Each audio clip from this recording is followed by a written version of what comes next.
would have ever thought I would be the boss of the most powerful crime family outside of New York? So how much money were you making selling marijuana? I made $5 million for the year, $100,000 a week. And what changed me was I had kids. I had a really good life. I had all kinds of legitimate businesses that I was involved in. How many income streams do you think you had? $100 million real estate deals, $100 million tow truck, tire business. That's like a leadership quality, and I think of a lot of great leaders just working shoulder to shoulder with them. You know, you gain respect that way. Yeah, lead by example. What I'm doing now is like 100 times more amazing than back then. Yeah, so at what age did you first get started in the mob? So I was around mobsters and organized crime my entire life since I've been a little kid. When I officially got started with them, that I actually, was around gangster, organized crime, mafia figures was in 1989. I started doing, small level sports gambling, loan sharking, the number business. I went to prison for a shooting case in 1990, and I got a 5-year sentence. I came out, you do a year mandatory for the gun. Yeah. So in 1991, that's when I was approached by Adolfo Bruno, and he put me on record with the Genovese faction, Springfield faction of the Genovese crime family, which is the largest crime family in America. So it was, late 80s, early 90s, but that I was officially, introduced and been around the mafia. But going back, I knew who they were. I had family members. I knew, going yes, your back. Family was involved? Yes, I had an uncle that was the driver of the mafia boss, Sam Kafari. My uncle Donnie was his driver. I had another uncle that was an associate of organized crime, career, street guy. My grandmother's brother was around the notorious Patriarcha and Genovese family around Whitey Tropiano and Billy Grasso, notorious gangsters out of Connecticut. And so these, I grew up around those. My uncle took his life in '75. They wanted him to go out and murder his friend. He didn't want to do it, so he ended up killing himself. And back then people would say, why would he do that? If you knew how powerful the mafia was, it was either, there was nowhere to go. You couldn't even run or hide or do anything back then. They would have found you. That's how big of a powerful organization it was. Was your dad involved? My dad was a legitimate, hardworking man. He didn't commit, I don't think, any crimes. Parking ticket. The only thing that he, used to like to do was gamble on sports. Yeah. And, which is legal. Everybody does it. And he had a very successful fruit and produce, Italian import store, grocery store, vegetable, big wine grape distributor. And his hobby, when he did have free time, because he was working, he was one of the hardest working men I knew, getting up at 4:30 in the morning, working till 6, back-breaking work. And he was a great man. He never got involved in crime.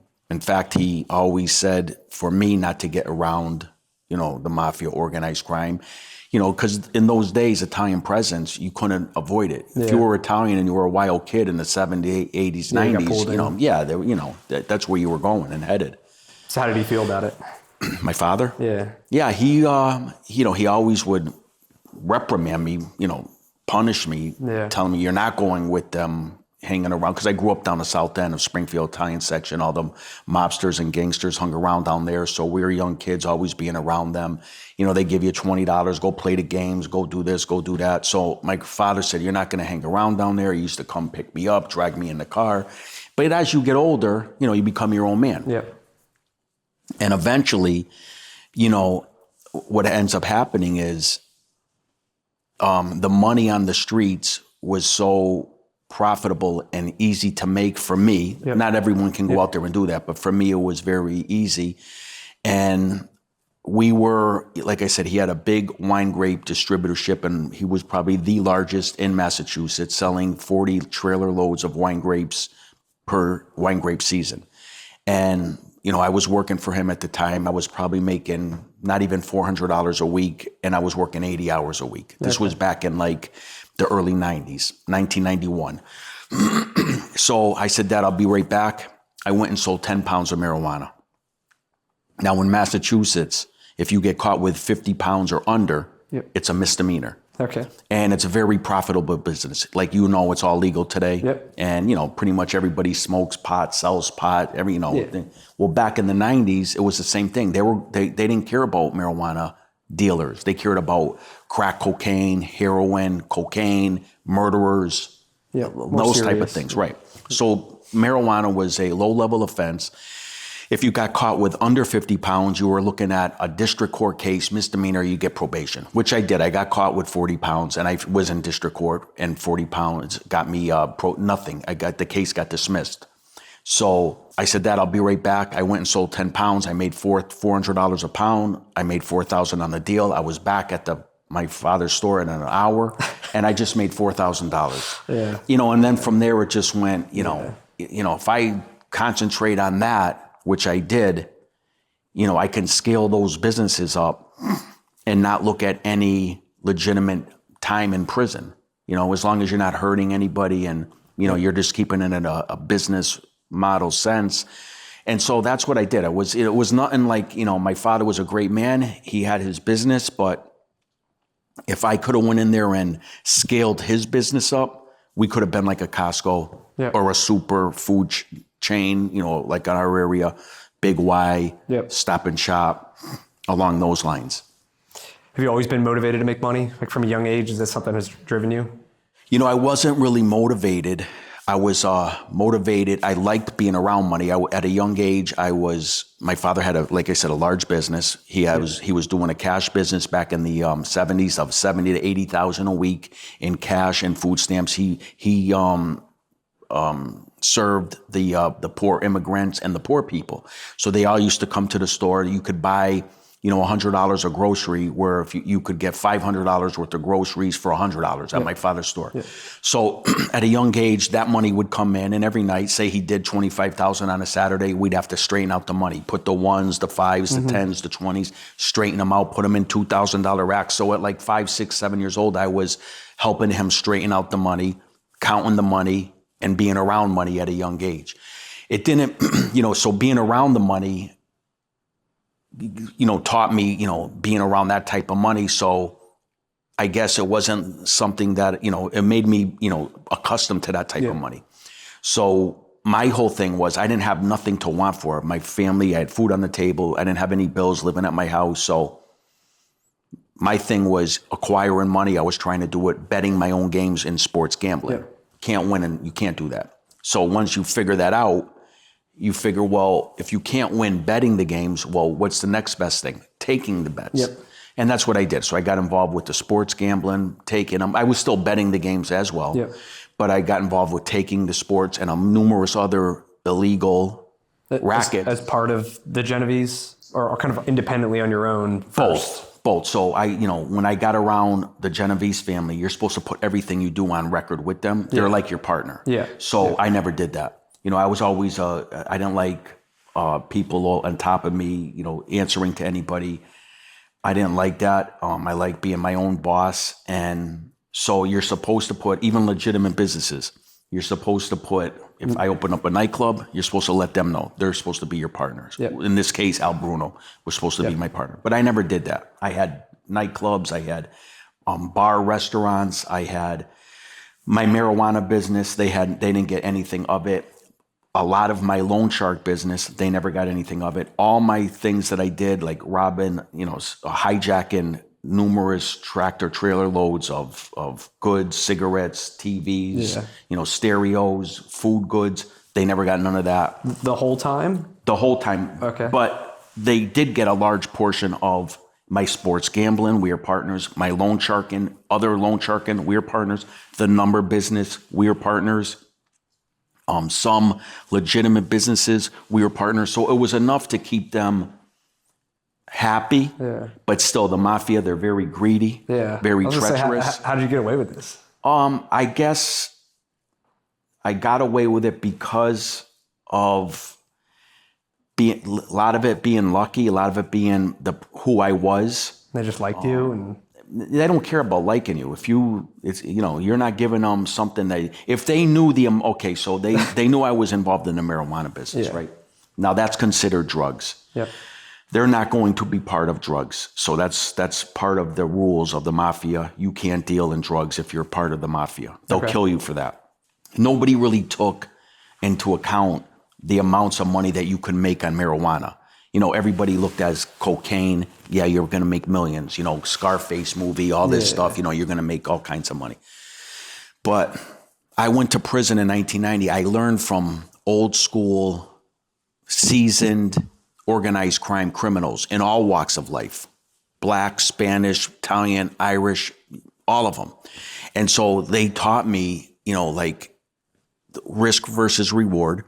You sell marijuana, you can make millions, and you don't go to prison. Yeah. You just keep it under 50 pounds. Even if you got caught with a couple 100 pounds, you might get probation, you might get maybe a year in prison, 6 months. Low risk, high reward. Low risk, high reward, and lots of money. So I don't think the people didn't grasp, you know, the amounts of money that I could make. If they did, they're very jealous, just human nature in general. You don't have to be Italian or in the mafia to be, you know, human nature. People are jealous. They'll drop dimes on you. They'll hope you get arrested. You know, they'll call up anonymously saying, hey, you know, this guy's got this little racket.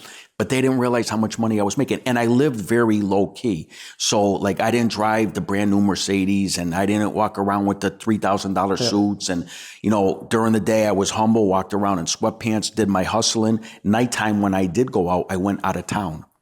So nobody knew like how I was living. And I kept everything on that level. So I think the reason I got away with it for the most part was they didn't realize how big it was. They didn't realize how big it was. They didn't realize that people were afraid to speak up against me for fear of what I might do to them by trying to get me killed. You know, they're going, hey, this guy's selling drugs, so you're trying to get me killed. They don't want that either. Because it did happen a lot, but I just denied it. And then I said, bring the guy who said it in front of me. You know, who said it? Bring him in front of me, you know? And I would deny it anyways, you know? So how much money were you making selling marijuana? The marijuana business, like if it was in the multi-millions, like I said, I wasn't a big flasher. My, you know, like I had a 5,000 a month cigar habit. That was my, you know, like they say drugs, I had a cigar habit. So I smoked 4 or 5 cigars a day. And when you're hanging around in places, you know, with cigar smokers, you're buying him a cigar, you know. So, you know, I would say more than 5,000 a month in smoking cigars. You know, you're smoking the best Macanudo vintages back then, Opus 1s, Partaguses, you know, Ashtons back then. So another thing I spent a lot was I was a gambler and I blew millions of dollars in gambling. So the marijuana business to me was, I would say, like, you can't put it in a number. Like you could say, let's just say go by the year. All right, I made 5 million for the year, let's say, right? 100,000 a week. You could do it like that, but you can't say I made 100,000 every week. You know, like in one day I made 470,000 in one day. Another day, you know, I would get a load in of 300 pounds from Texas. I would wholesale it and make 400 a pound and make 120,000 off them 300 pounds, right? So like when you put, you know, I might get a load, and there's so many different grades to the marijuana business. You know, I've bought it as little as $200 a pound, garbage weed, but there's still a market for that. In fact, I made more money with the garbage than I did with the high end, because you got to look at it like this. If I buy 100 pounds of $200 weed, it costs me 20,000. But I might make 300 a pound off that. I might sell it for 500. So I get back 50,000 by only coming up with 20,000, right?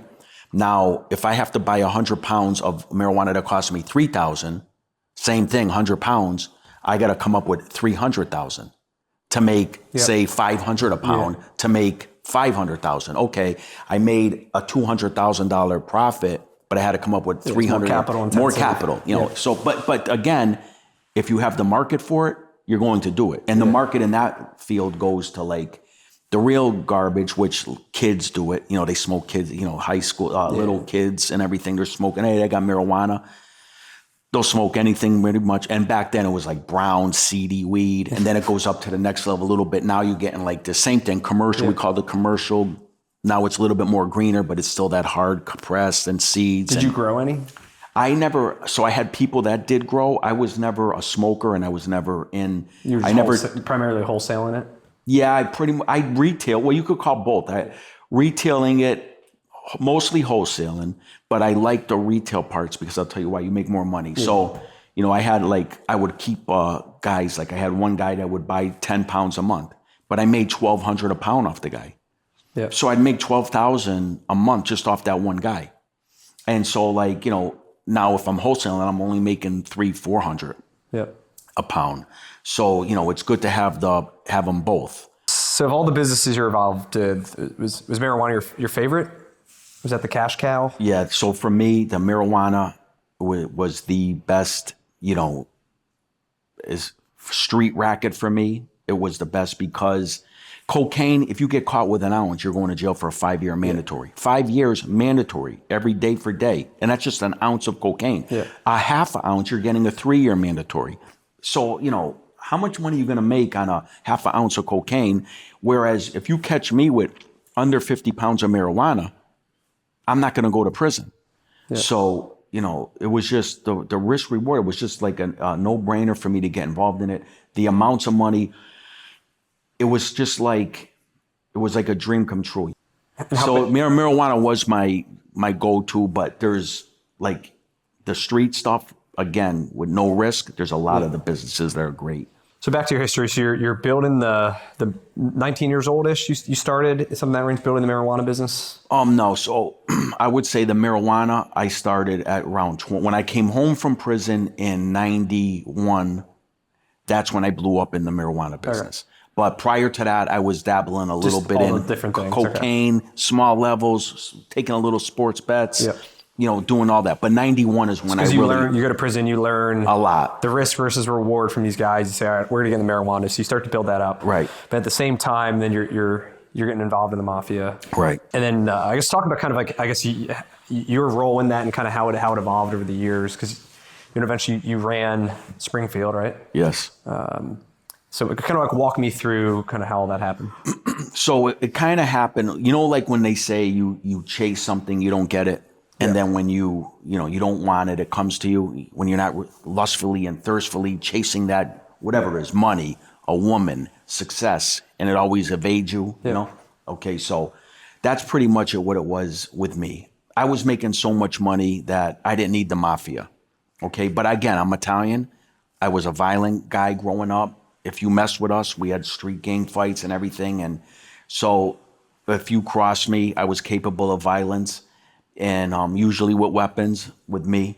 And so I was the mafia was drawn, to me, like they wanted me to fit with them. Yeah. But so I didn't care about being with them.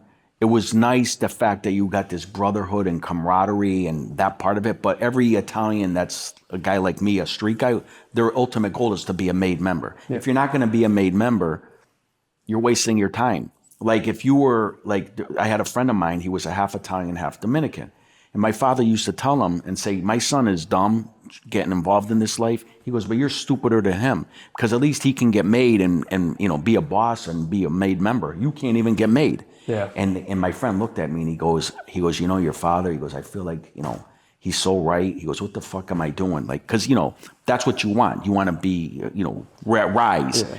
And so for me, I never wanted that. It just came to me. And as it was coming to me, the mafia approaches me. They want me to be with them. I go on record with being them. The next thing the next step to that is, all right, just because you're with them, they want to propose you to be a member with them. Yeah. Back then, you had to murder someone. So when you say yes to be a proposed member, when that day comes and they say, hey, I want you to shoot this guy. You're going to be a part of this guy. We're going to kill this guy. You got to be there and get ready. If you don't, they kill you. Because now you went to that next level. And about a murder plot. Yeah. And so it becomes dangerous, right? Yeah. But I was just a risk taker. I was just an adrenaline guy that loved being around the excitement and all that. So that's why I never ended up, coming to that, like they came to me and brought that to me. I never went to them to approach that. And then finally, there's like a lot of stories. What year was that? that they're So in approaching 90, you and so you're 91, involved. I get put on record. Yeah. 92, 93, I go back to prison a couple years. 93 comes, 94, 95, 96, I get caught with marijuana. Yeah. They chased me away from the mafia for 2 years because you're not supposed to deal drugs. They wanted to kill me, blah, blah, blah, and all that shit. But I still kept doing what I'm doing. But I just did it, other cities, New York, Boston, Connecticut, same exact thing. I had a very large crew of guys around me. 1998, I end up beating the case of the marijuana. They caught 40 pounds in my house. The case gets thrown out because the guy was an informant and he was a bad informant. 98 comes, I end up coming back around the mafia. Bruno has me come back around. So 98, 99. Now at this time, I'm really blowing up on the streets. I know everybody who's who. Without the mafia, with just me being who I am. I know mafia guys in New York, Boston, Providence, Connecticut, all the way up into Albany. So now the mafia, Bruno has me come back around. He notices this. He starts sending me down. I start dealing directly now with New York gangsters that are the, Genovese crime family bosses. I'm going down there with Al Bruno. I'm going to meet bosses in Providence of the Patriarcha family. Bosses in Boston, Patriarcha family. Bosses in New York, Genovese crime family, other bosses, Gambinos, and this and that. 2003 comes and Bruno is falling out of favor with New York. He's actually the boss now, 2003. And at this time, I get called down to New York and they want me to participate in a murder. I do, and I get inducted into the mafia, but I get inducted to it in New York City. So now I'm with the big boys in New York City. I out-rival any gangster outside of there, especially the Genovese crime family in the Springfield faction. It's like now I became the boss, and I'm, Of all of Springfield? Of everywhere outside of New York, of Connecticut, and so the Springfield, Massachusetts, Connecticut, and Central Mass. And I hold a lot of weight even in Eastern Mass. Because I got made directly with the bosses. When you hear those people say in the mafia who those people were, and they actually say, I'm representing them, I defeat everybody. And so at this time, Al Bruno was still alive, and he was falling out of favor, and he was still considered the boss, but not with us who knew. And then he ends up getting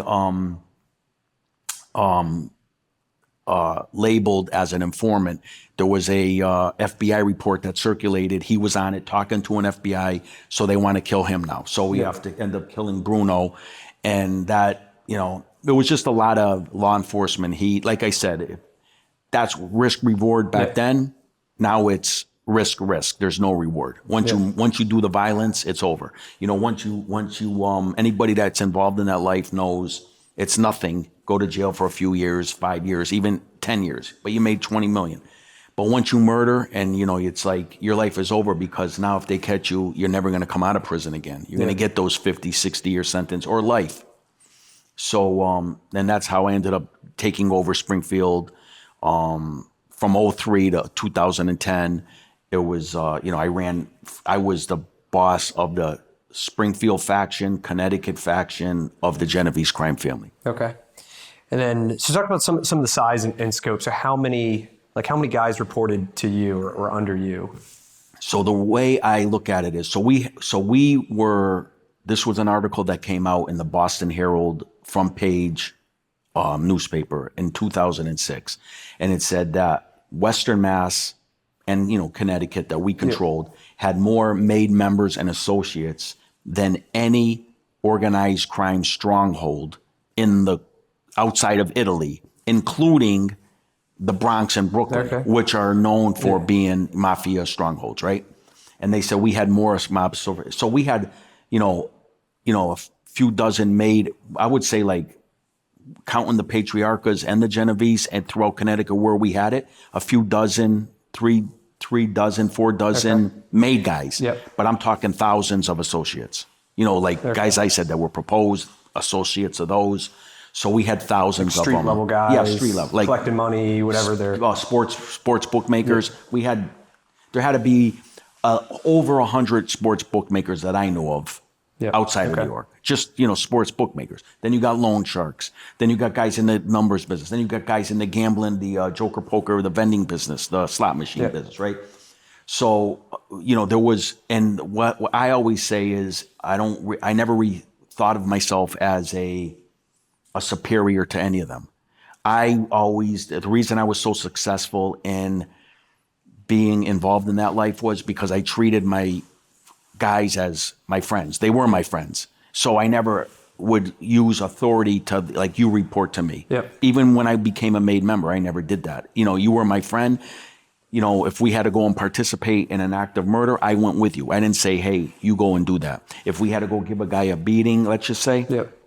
I didn't say, hey, go give the guy a beating. Yeah, you grab the bat I would go with right them. with them. So I never consider, when you say how many underlings and how many guys reported to me, I didn't look at it as, and even like years later when I argued with the feds about that, I was like, I'm not the head of the crew or this and that, but on the outside looking in, I am, because I was the made guy. It's like a leadership quality that I think of a lot of great leaders is working shoulder to shoulder with them, just clean the bathroom, help. In our businesses, change a tire or do whatever, and you gain respect that way. And, it's like, listen, I'm not going to tell you. Lead by example. Anything I'm not going to do, and then you build loyalty because they realize like you get it, right? 100%. Yep. And then they're more willing to do, whatever you want to do, right? To hit the goals and. Like you just said, you're willing to get your hands dirty with the. I didn't have that arrogance like a lot of these guys. Once they get made, they call it getting your button. They walk around with a sense of like. I'm arrogant. Yeah, like they're better than you now. And it was like that. You had to like really watch out what you said around a wise guy. He could put his hands on you and you couldn't do nothing about it. He could actually, if you weren't a made guy, he could actually make a play for your girlfriend. You couldn't do nothing about it. That's the rules were. Yep. Now, a lot of people would say, oh yeah, let them try that on me. And there was guys like that. But I'm just talking regular guys that weren't capable of killing like that. So for this, you had your marijuana, but then for the Genovese family business, it's what you talked about, right? Loan sharks, the numbers business, the casinos, the sports gambling, and then we got all the legitimate businesses, the garbage, you can consider that illegal, even though it's legal. I mean, listen, if you're going to say sports gambling's illegal, you got to say, the garbage businesses. The strip clubs. Forget about it. The strip clubs, I mean, the money that was made, we controlled all the strip clubs. And you didn't have to do anything illegal. The problem with those guys there was, like you said, management. I didn't get to that point I was going to control all of them in 2003. Only I got arrested and got indicted. I was doing things in the works up until 2005. They took me off the streets. Yeah. But the strip clubs, this one strip club alone was in downtown Springfield, the Mardi Gras strip club. And we had 5 in downtown Springfield. And this one, before he sold any liquor or food, he was making $100,000 a week in cash by all the side things that come in. The girls pay a certain amount. Yeah. Then you got lap dances, they get a certain amount. You got champagne room dances, they get a certain amount. You had the ATM room, they get the ATM money. The parking lot money, the door money, the fines when the girls are late, that money. And there's so many, there's 7 different sources of money that come in, and then you got the liquor, and then you got the food. Yeah. You know what I'm saying? Yeah. So they were doing $100,000 a week, putting in their pocket cash, and then you got the liquor and did the family own that, or so the mob family, so a made member. And an associate owned it. Now, the problem with that is, like I said, Springfield faction, Connecticut faction was an empire within an empire. Yeah. When I tell you, the amount of money, I was a millionaire and I was not even a made guy yet. This was in the mid-90s. Yeah. And these guys were legendary mafia, Shabellis and big, Sam Kafari. And these guys were legends in that. Anthony DeLavo, Bruno. They're worth tens of millions, like 50 million. I mean, the Shabelli's got to be worth 100 million or more. They were making 200,000 a week, their end on the vending business. So back then you see how there's casinos legal everywhere. Yeah. The slot machines. So every single bar had our slot machines. When I say our, it was the mafia. And they dominated anywhere outside of New York. You were putting either the Patriarchas in Connecticut or the Genoveses in Mass. 200,000 this company was making since the 70s. They were making 10 million a year throughout the 70s, throughout the 80s, throughout the 90s. They finally got arrested in 2000. Babish Shabelli was the boss of the Springfield faction at this time. He was one of the guys that got arrested. When he got bailed out, he was so petrified. He goes, did they go in my house? They said that he had boxes. It took them hours Now, if you have a box like this, you could fit $1 million in that, But let's just say there was 500,000. Okay. It took him hours to take all the boxes of money Of cash out that he got out of his house. They said there was tens of millions of dollars in his house. Now, that's just him. He was like the owner, but now his son-in-law is running the business, involved in it too. Same exact thing. When they raided everybody, he didn't get caught up in the raid. So he had to move. They were all paranoid. They were moving all the money out. Just in a chest. His wife had a chest like this. Yep. $3 million in it. That was just for her spending money. So like when she wanted money, she'd go and grab 10,000 and go here. That's not counting like all the money they put into the real estate. They own $1 million 3-family places in the Cape Cod and Boston and everything. So when I say over 100 million, and that's just with the vending. Yeah. That's not counting, like I said, 100 sports gambling bookmakers. Any idea how much you're bringing in? The Springfield faction, that what they control, had to be bringing in 10 million a week. And when I say that, I'm not saying like it's a crazy number. Let's just say 5 to 10 million a week. Yeah. But just when I say that, it's not going to one guy. Let's just go back into the 90s. So you got me. I'm making maybe, like I said, one day I made 470,000. That's just me. Yep. And the mafia is not getting none of it. But I'm part of mafia. Yep. I became the boss, right?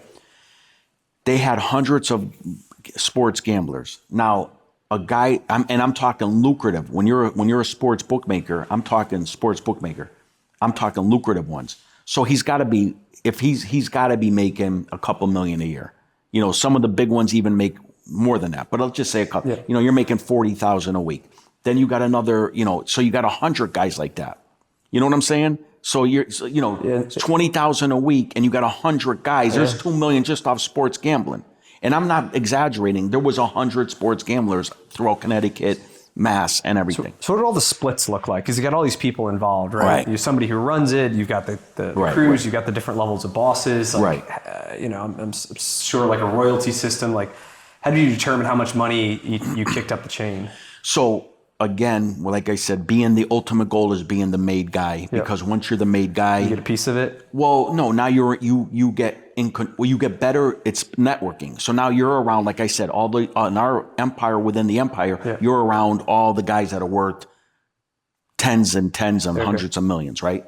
Now, what are you going to do with them? You could be doing a real estate deal. You could be getting in a business. You need a couple 100,000 to put on the street. So it's the networking. Now you can control your own group of men. They have to report to you. You have the okay and the authority because you're the made guy. Now, controlling it, let's just go low. Say there's 10 made guys. Okay. That are soldiers. Those are soldiers, say 5 are reporting to one captain, 5 are reporting to another captain. And then those 2 captains are reporting to the boss. So what's supposed to happen, this is how the structure is supposed to work, is they're supposed to be part of everything. So if I'm a soldier, I got a captain. He's my boss. Yep. I'm supposed to tell him everything that I do. But now I'm a soldier. All my associates, and I'm one guy. Yep. So he's got to control 5 guys. But though us 5 guys might have 500 guys underneath us, associates. So like say me, I'm one soldier, but I control 100 guys. Yep. I got these guys doing sports, these guys doing joker poker vending, loan sharking, marijuana. We're all, we're robbing, hijacking trucks. We're involved in nightclubs and strip clubs and all kinds of other business. So all the money that I collect, my captain's supposed to know, and he gets a piece of, that's how it's supposed to go. In our area, it didn't work like that. Yeah. But that's the structure with the mafia. So how much should the captain get? So the captain, usually what they do is, like, if they're smart, they want to be partners with you. So they're partners in everything you're doing. We're partners. We're 50-50? We'll go 50-50. And then he has to kick up to his boss. Usually about the same, or a third, or? Yeah, whatever they want. But it didn't work like that with us. Yeah. So the Genovese crime family, and again, I think it was because they were so successful that, I'm just talking about my area, empire within an empire. Yeah. But the Genovese in New York, all guys are worth $100 million. They control all the construction. Just picture that. The construction industry in New York, the waste management they controlled in New York. Yeah, do they still do today? No. The government, the real mafia took it. So they controlled. And I'm talking like the garbage business was like the cartels today. Yeah. They made more money than drug dealers. The garbage business. The World Trade Center back like then, I think was paying 1.2, 1.4 million a month for one building to empty all their trash. Yeah.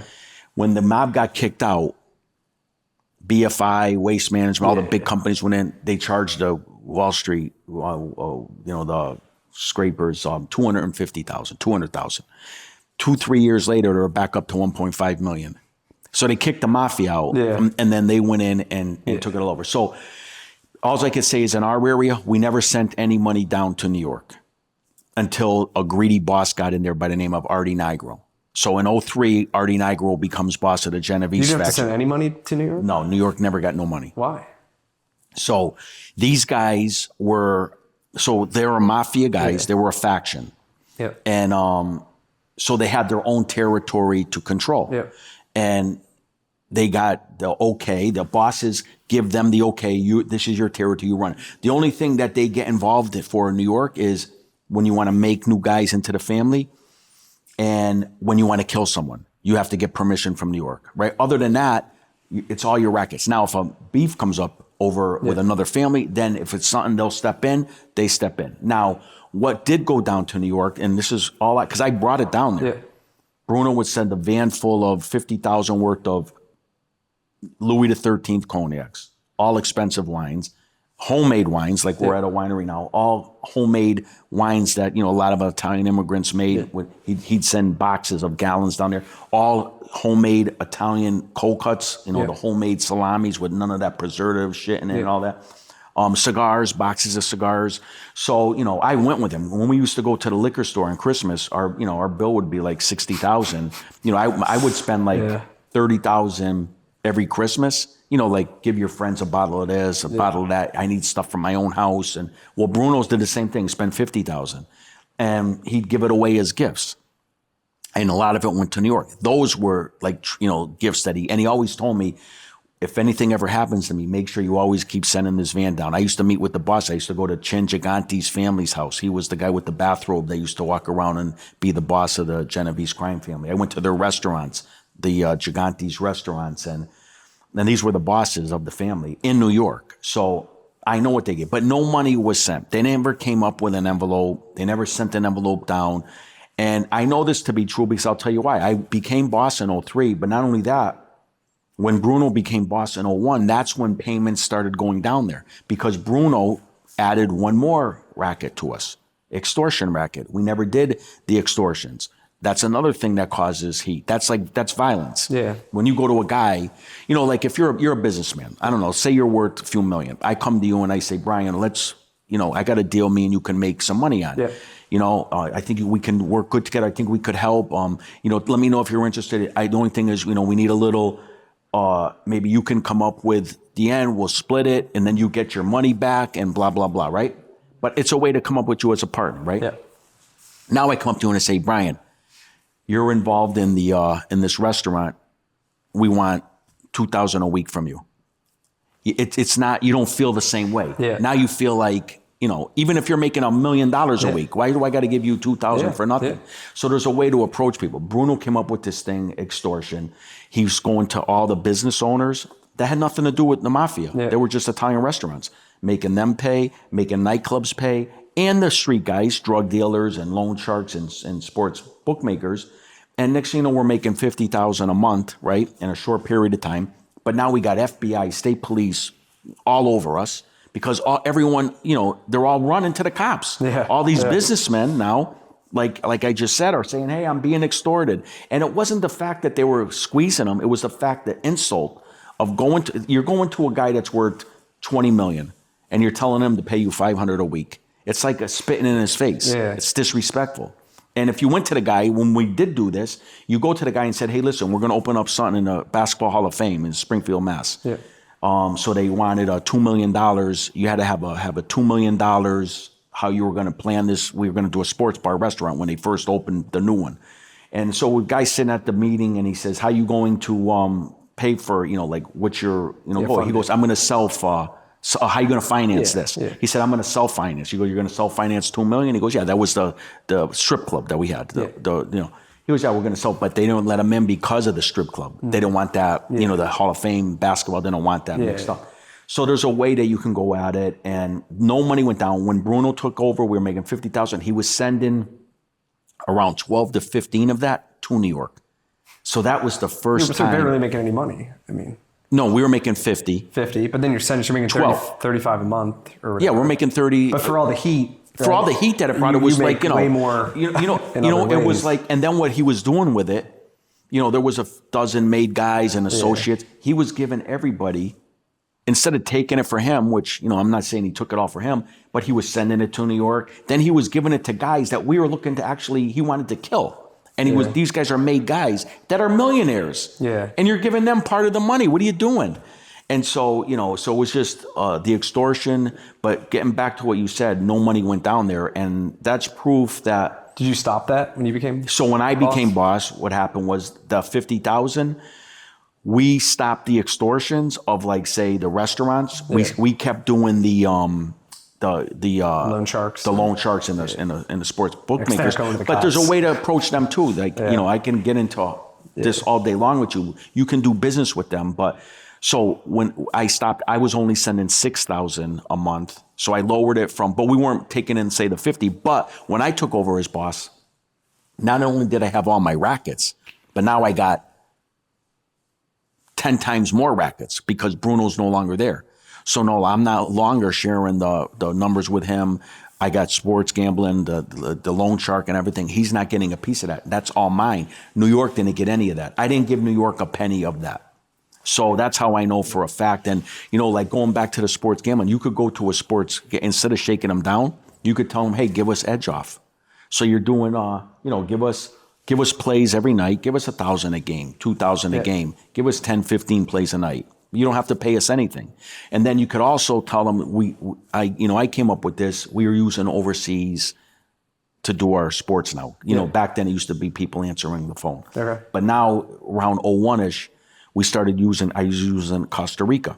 Now it started at like $25 a man. So if you got, 10 guys, it's $250 to monitor them. So if you got 100 guys, it's $2,500 you got to pay. But you're never going to get robbed. You don't need a clean out guy. It's all recorded, so nobody could say, I meant New York Jets instead of New York Giants. Yeah. So what I came up with, like I said, there's 100 bookmakers, right? Yeah. You got 100 guys betting with you. I said, listen, I don't want nothing from you. I don't even care if you give me edge off. Just use our office in Costa Rica. Because if you got 100 guys, right? Yeah. You're going to, what are you paying? 25, right? Yeah. I'll say, I'll charge you 22, right? So now you're going to pay 2,200, but I'm only paying 6. So I'm paying 6. So I'm getting 1,400 a week for doing nothing. And if you times that by, 100, sports gamblers, now you're getting all that, from all those thousands of gamblers, you're making $15 a piece. So, just do the math on that. Yeah.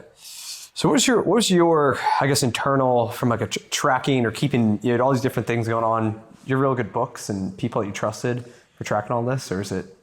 For me, it's crazy. Like I'm very good with numbers, but I kept a lot of it in my mind. Certain businesses, you need the paperwork. So let's first, the sports gambling.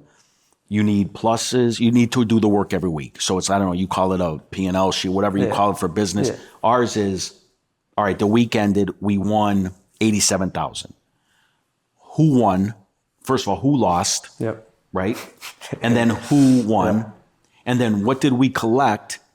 And then who's the balances that owes? Yep. And that's it. So you needed to do the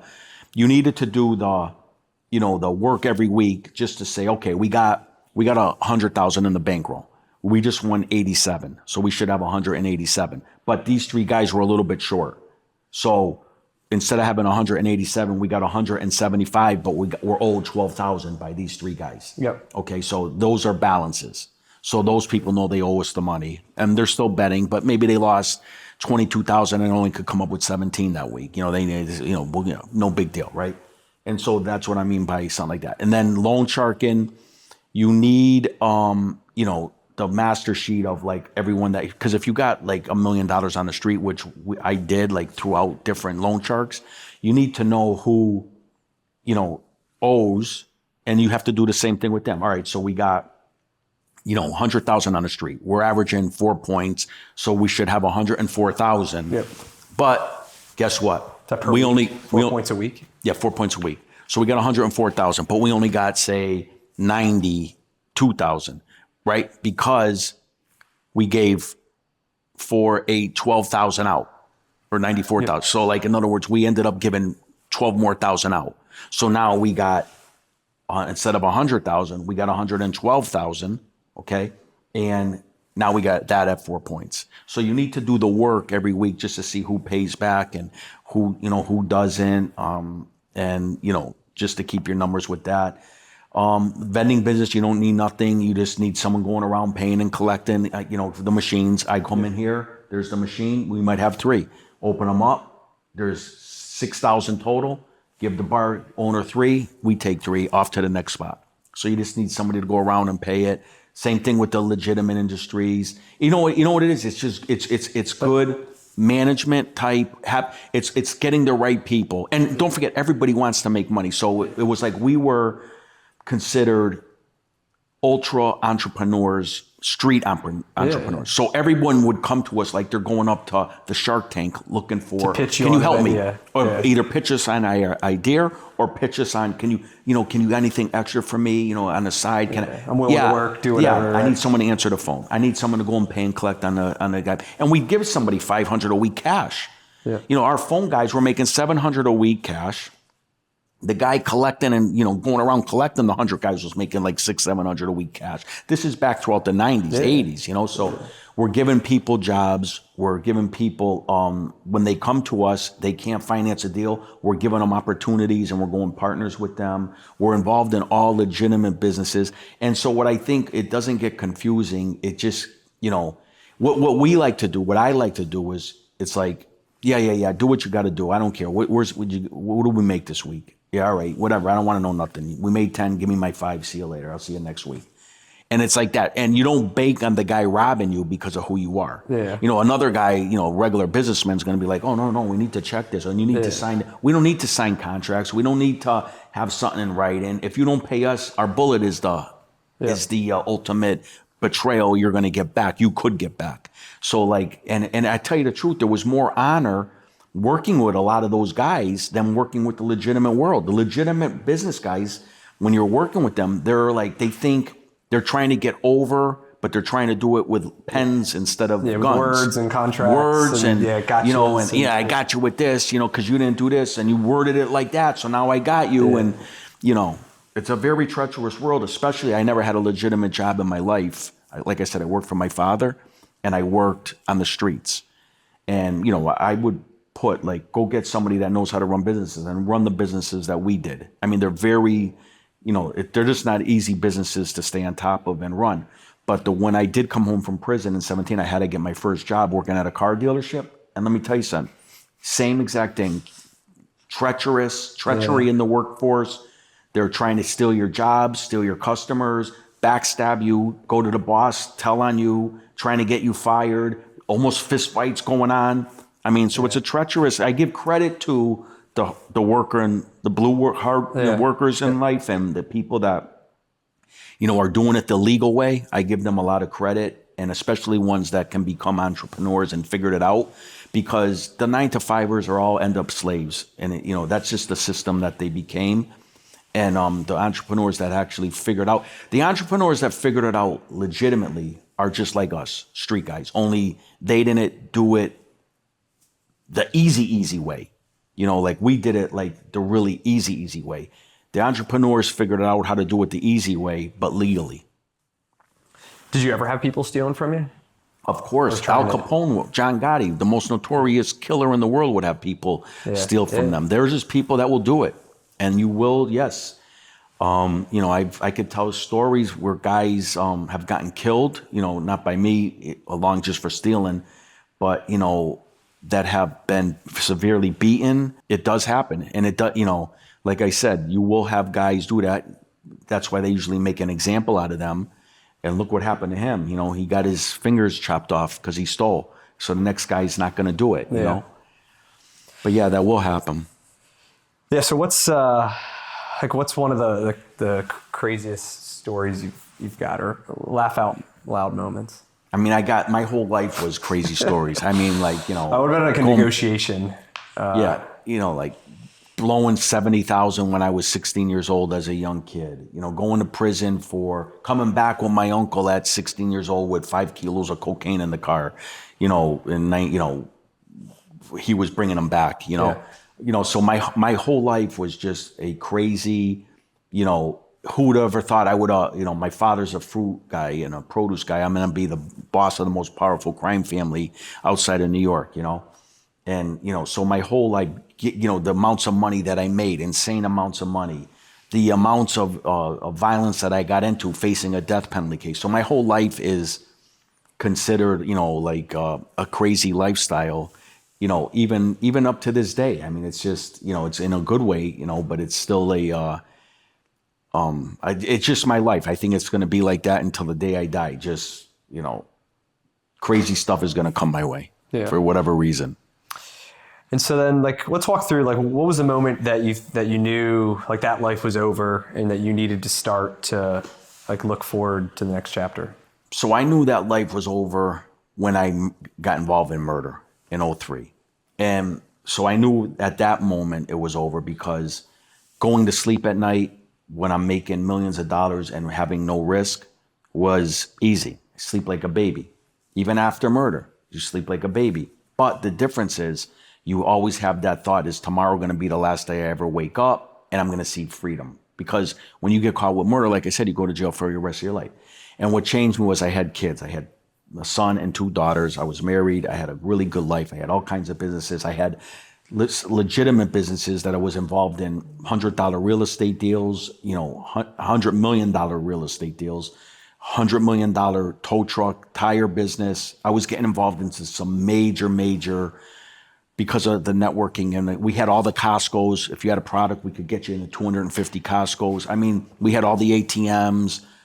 We had the garbage. We were getting back into the garbage and the fish business and the construction, and these are all legitimate. Yeah. So I knew once the murder happened, it was a life changer, because once you do that, now you have to always be around that and maybe do it again, and you're dealing with now the rest of your life in prison. So I knew it was over then.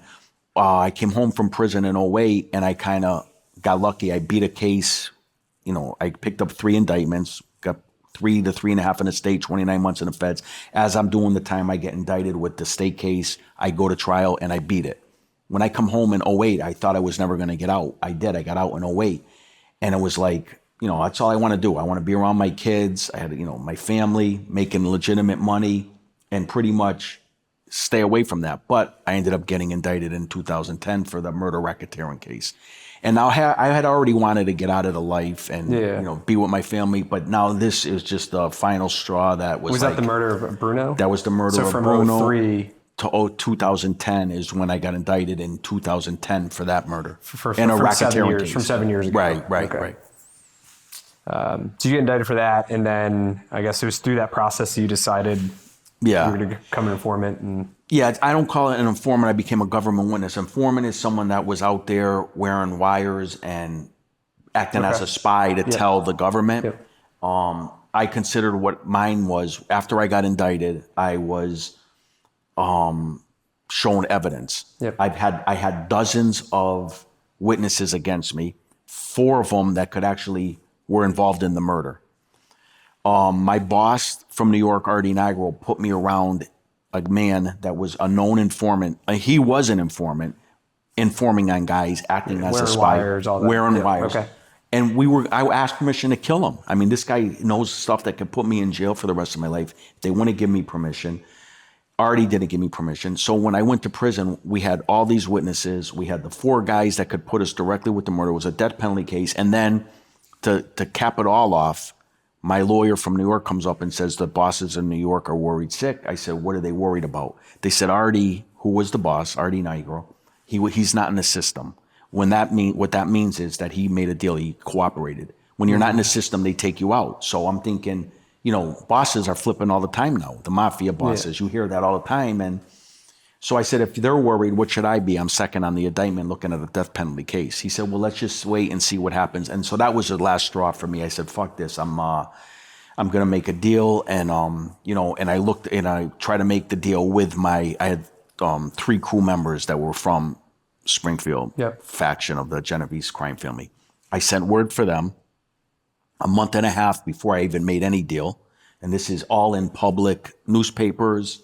It's all in interviews with lawyers that represented them, that I reached out to them a month, which is stupid on my part, but I just said, hey, listen, if I'm going to go that route, I'll tell these guys up front, this is what I'm going to do, and you should do it with me, And so that's what I did, and that was the last straw, and that's how I got out of it. And then who'd you have to give up, or what'd you have to give up to? So I ended up having to, once you go that route, you have to tell your criminal history, crime history, like we're talking about now. Yeah. So all the things you're involved but in. especially murder. Yeah. And I was involved in multiple murder plots, murder conspiracies, murders, and so you have to talk about all that. And and whoever doesn't cooperate, which there was dozens of guys that cooperated. The guy I told you, Jimmy Santinello, that owned the strip clubs, worth tens of millions of dollars on the list. He was an informant, another informant since the 80s, telling on all of us. So I mean, he's the guy that owned the and he owned the strip club, So I mean, like once you look at that, and you just want to look out for your family. Yeah. And again, who comes first in your life? If you have kids, anybody that says they can make a decision where they can be there back with their family and their kids, and they don't do that, you got to have something wrong with you. So they gave me that option, but now I want to offer that same option to my 3 friends. It was only 3 guys in my area that got in trouble. So you get them. So I want them to do the same thing I'm doing. They got kids. If you ask them their kids, would you want your daddy home? Yeah. And they say, yeah. Well, then tell your daddy to do what I'm doing, and you'll have a daddy home with you. All they had to do was do what I did. They were given the opportunity to do that. What in your right mind is the mafia, guys in New York that they don't even know, more important than their kids? Because in my case, they're not. Nobody is. So they came along with you? They didn't. Oh, they didn't? Oh, I mean, a lot of guys, like I said, they chose not to. Those 3 guys chose not to. What happened to them? 2 of them are in jail for life, and the other one got 25 years. And he beat the murders, and he still got 25 years. So, it just goes to show you, it's like, you're fighting against a machine that you can't win, especially us. We had 4 direct witnesses to the murder. And so, obviously, you're out now. You're public about this. I think you kind of mentioned earlier, you're not witness protection. You feel it's safe just because of it's not worth it to the other guys. The other guys don't exist no more like they did. So in my area, Springfield area, there is no mafia. You got internet. Today what you got is the internet mafia. Okay. You got guys that weren't part of the mafia, but are telling stories that they were like Al Capone, and John Gotti, that they were part of the mafia. And that's what you got today. You got internet mafia, and which, nobody's afraid of them because we all know that they were bullshitters and nobodies, but the world doesn't know it. So that's why I'm saying you got internet mafia. You can tell a story today. We know you're a bullshitter, but there's 7 billion people in the world that are going to be like, oh my God, did you hear this? This guy was that. No, he wasn't. He's lying. But that's what you got today. So in Springfield area, there is no mafia. Connecticut, no mafia. You do have there's 3 old guys in Springfield that are made guys, right? And there's a bunch of informants. You got like this one kid, Manzi kid, right? You go ask Frankie Pugliano, the Puglianos, what they think of the Manzi kid, and they'll tell you he's an informant. So his father told him to be an informant. His father's from Italy. He says, and this is how you have to do it in America. You have to work with the police and the prosecutors. Al Bruno was an informant. He was an informant. Al Bruno was an informant. If you ask 100 guys, 100 street guys, 100 gangsters, was Al Bruno considered a rat or an informant? They'll say 100%. Now, why is Al Bruno dead? He's not dead because of me. I didn't give the order. Who gave the order? Who's the bosses? The Genovese family. So the Genovese family bosses gave the order to kill a man. For what? For no reason or what? Because he was an informant. So that's why Al Bruno got killed. So you say there's no mafia there, but they're still there, right? Is it just not in Springfield? So when who's you running these business, like they're not the all right. So when you say mafia, you want Or the a people made who were men. involved. So, Yeah. so you're talking made men. Yeah. All right. So there's no made men. You got 3 old men. Who, one guy's like 101, and he's been on the shelf. He's been on the shelf since the 70s. I mean, this guy was like, very weak. And when it came to mafia, nice guy. So it was after you went down, a lot of it. Yeah. So when I had the apart. biggest crew, Yeah. I had the most violent crew. And when I went down with me, plus there was like I said, dozens of, all the informants got exposed. All these guys that own bars and restaurants and strip clubs and guys who were bookmakers on the street, they were all telling on us. There was dozens and dozens of guys telling. And that's how it works. Like it works like that in the legitimate world, where, people are looking to rise up and get ahead and gain connections and, inform on certain things. Yep. It works like that in New York City. It works like that in Philadelphia. They had guys come on, what percentage of, and this is coming from a mob boss. He said, what percentage of, and this is now recently, this was last year. He said, what percentage of the mafia today are informants? He said 98%. How are you supposed to run a business and be successful on the streets when 90% of the people are trying to put you in prison? Why? They want your business. They want if you got a pretty wife or pretty girlfriend, if you have successful, businesses that they want it all. They want it. So how do they get you out of the way? They kill you, but they're not going to do that anymore. That's another thing. So how else do they get you out of the way? They tell on you. Another thing is the mafia don't kill anybody anymore. It used to be you had to get in to kill. And plus there was a lot of murders that went on. That's why everybody, cooperated, because when guys get sentenced to 10 years, okay, fine, they go to jail. But now you're looping them in this racketeering case and they're getting they're getting hit with 50-year sentences, life bids. And guys are flipping today. They know there's no loyalty in the mob. And then they tell them, well, you're going to go to jail for the rest of your life. For who? For him. He's the mafia guy. No. So are you giving me a chance not to go to jail? And I can stay home with my little girls and boy and my family and raise them. And, because who's going to love your kids like you do, right? So you're giving me, I'm going to take them over them. Now, my thing was, if the mafia really was what it was, like back then, I'd rather get killed on the streets than not go back to my family or, not try that approach. To me, the coward way, you got some of these idiots that cooperated and they said, oh, it was a punk move. If it was a punk move, right, or a coward move, right, go back to court and recant and take away your testimony, and then you go to prison for life and let all the guys you put in prison, because these guys put like 70 guys in prison, let them out if it was such a punk move. Go ahead and do it if it was such a punk move. They said it was a coward move. Coward move. You know what? Want me to tell you what a coward is? That you were afraid to make a decision, right? I mean, it's a hard decision. Don't get me wrong. I made it, and it wasn't easy. I almost didn't make it. Thank God I made it, because they got us brainwashed. Yeah. These sick people that run the world, they got us brainwashed. Oh, you can't do that. You're considered a snitch, or this and that, blah, blah, blah. So you're telling me you're going to call me a snitch, but I'm free. I can smoke cigars. I can drink wine. I can own businesses. I can be around women. I can go to dinners at night, and you're going to call me that word? I'll take it all day long. So these guys, the coward move is not sticking up for your family and saying, yeah, I'm coming home. I'm coming back to where I grew up in. And if there's a problem and I get killed, or maybe don't forget, I'm not, they're going to have to kill me. So it's like, what's more of a ballsy move? The ballsy move is doing this, coming back to your area and living life again.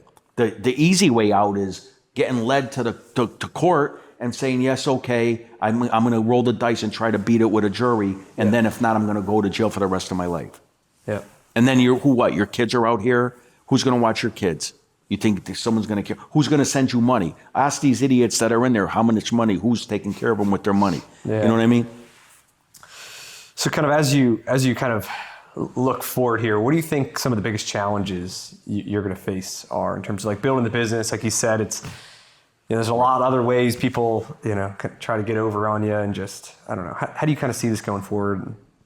So so in business, you need to network and have a good network around. I burnt all the bridges with that. So my lifestyle, I have the worst back track that you could have as a person could ever want. The only thing that I got going on for me is changing my life. I made horrible mistakes. And when I say changing my life and horrible mistakes, the violence is the things that I mean by that, the murders. The money crimes I do not mean. Like if you could go back in time and I could go back to the money crimes and get away from the murders, I'd do that in a heartbeat. So, but I can't. So I can't change that. But networking is the key. Having a good team around you. You can't be successful without a good team.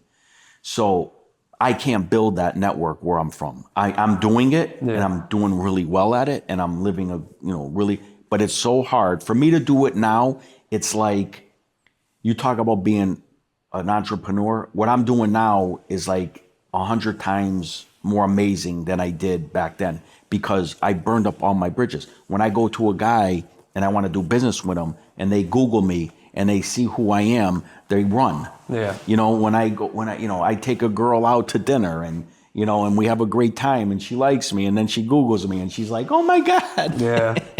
So for networking, it's so hard. And the reason I say it is, don't forget, I came back to my area. I live in Western Mass, Springfield. I lived there. I saved my family by coming back there.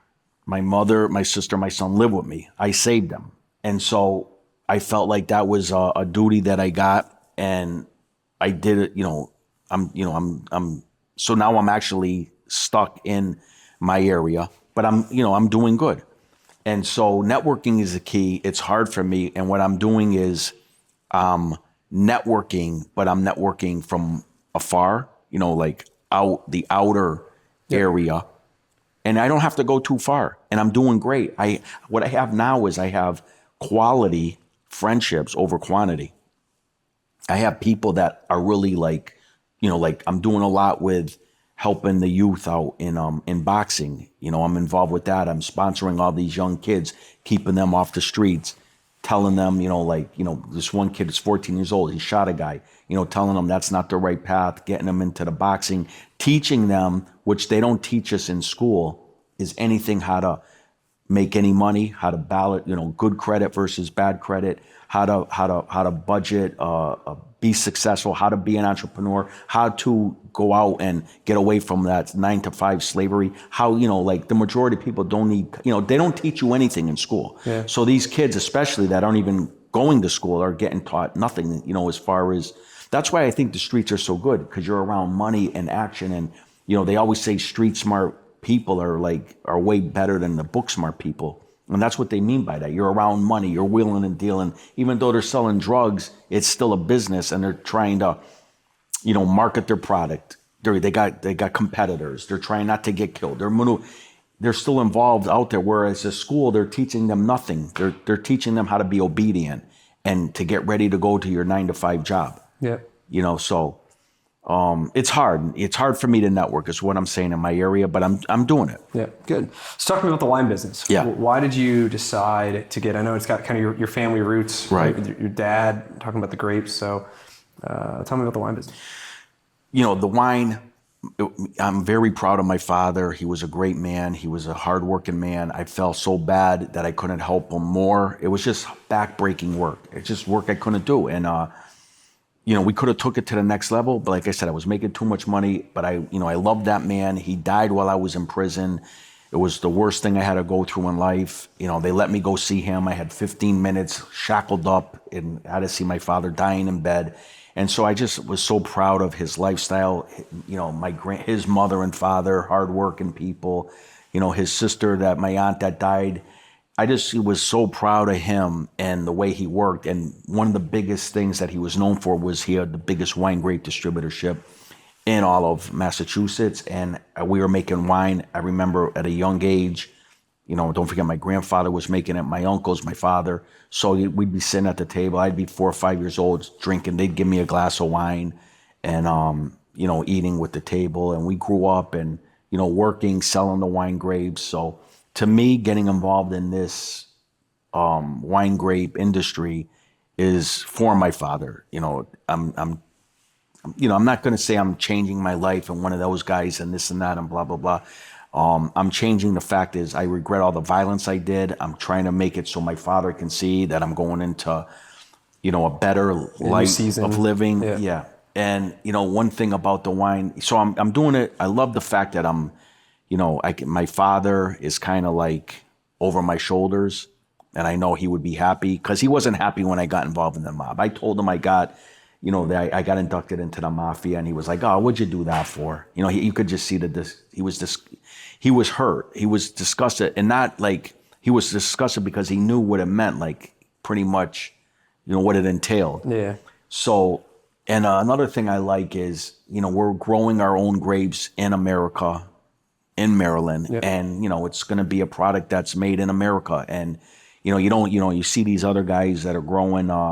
Making their own wine, they're coming in from other countries, and these guys are successful, and the wine's probably good. But our wine is grown in America, and we're producing it right here. It's delicious, and it is good. You've had it, right? It. Yeah, very good. Yeah, nice wine. Yeah, and tell me the story behind it. Yeah, so pazzo is the name of it. Pazzo in Italian means crazy. And it's I think like we were talking earlier, my life has been a crazy life. I also had my girlfriend stuck by me for that whole time that I was going through all those hard decisions. And we used to joke around, her nickname was Pazzo. And she's like, she's a great, great person. And so, it was just like, Pazzo's like a story of so many people that, not that I didn't deserve it. I deserved to go through adversity and suffering and pretty much into the bottom of life, the lowest you could go. From being the highest that you could go, I went to the lowest that you could go, and now I'm back on the way up, living the highest that you can go. So it's a story of going through all that for the people not to give up and quit, going through adversity and rising above, that fire, that burning, suffering flames that you go through, and just saying, you rising above it. And so it's a story like that. And the Pazzo's name means crazy. And I kind of like that. I really love that name. So where do you see yourself, or what does your business look like in a couple years from now? I want to, so in a couple years, I'm still entrepreneur mindset. Yeah. I could be talking with you and go to dinner tonight and opportunity will approach. So all the time I'm looking for opportunities, and it could be in the real estate business. I always wanted to I have restaurants in the past that I've owned, but I really want to open up and have it where I'm hands-on, my own hands-on, right, where I'm there. I'm greeting people at the door. We're in talks with a couple of places. We have the name Pazzo. We're going to keep the brand name. And, other products that we have our website that's going to be, we have a website with Bohemia, but we have another website that's coming out with other products that we're going to, bring involved with the Pazzo wine. And, just looking for that right, and I'm not looking for those opportunities that are, I'm looking for the home runs, something that, something's good, it's going to bring a positive return. For you, it's kind of like, I guess, this balance, right? Because you've got this past that, like you kind of said before, it's like, I don't know. But then it's also, you're kind of leveraging that kind of as your personal brand and the marketing, right? And so how do you kind of find that balance of, leverage, kind of the allure of it with like can we actually, build a business? I think I'm not doing enough of it, but I think my brand, and this is going to sound crazy, my brand of who I was in the past, I think is huge, and I'm not capitalizing enough on it. When you see a guy like Sammy the Bull Gravano, and he's got like, I don't know, 1 million subscribers or whatever he's doing, and look at his past, and I know Sammy, I met him in LA, he's nice, whatever, changed his life and all that, but he had 19 murders, and look at him, people love him. And they're going back, I mean, there's people that hate them. Yeah. But most of the people that hate them are their own personal clique. Like the closest people to you are going to be your worst enemies. Like in my area, where I'm from, don't forget, I did a lot of dirt like he did. I did a lot of violence. And so how can you expect those people to like me? They want to see me dead or in prison for life, and I'm not. Yeah, so they hate me. So, I don't, you're going to have the closest people that are going to hate on you are going to be the closest people to you. And it comes back to being in your media. But now the world is filled with like 7-8 billion people. And guess what? I get messages every day, DMs, book signing. I meet kids, guys meet me, Starbucks, to sign their books because I came out with a book, South End Syndicate, and like everyone wants signed copies. Does this tell your story? It tells my story, but it also, I wanted to tell the story of Connecticut. You never hear Connecticut, Western Mass. Yeah. You hear New York, Chicago, Jersey, Philly, Jersey, all this. You never hear Western Mass, Connecticut, Central Mass. And the most notorious gangsters came out of those areas. I'll put those gangsters up with anybody. And so, that's what I wanted to tell. So South End Syndicate is the book. And is it out now? It is. It's been out since September. It's it was like it's doing really well. I mean, it's it was like in the top of the top 5 in the true crimes at one point, and it's kind of leveraging your personal brand, your backstory, maybe leaning a little bit more into it. Yeah. So I don't go back because this is what you got to think. At the end of the day, I know it sounds like a crazy life, and but in that world, if you want to say murder, we only murder other murderers.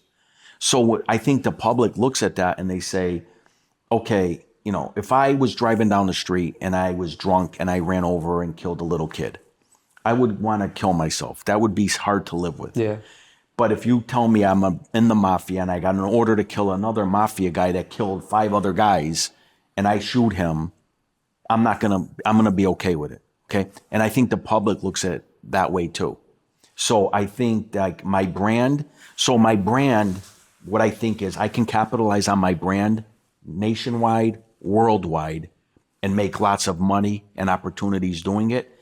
In my immediate area where I grew up my whole life and committed, all acts of crimes and violence and everything, you can't expect me to network and grow in my area. Even though I still have a lot of positive feedback from people, you're not going to get it publicly. Yep. And so outside of that, I have a lot of it publicly, and I think nationwide, worldwide.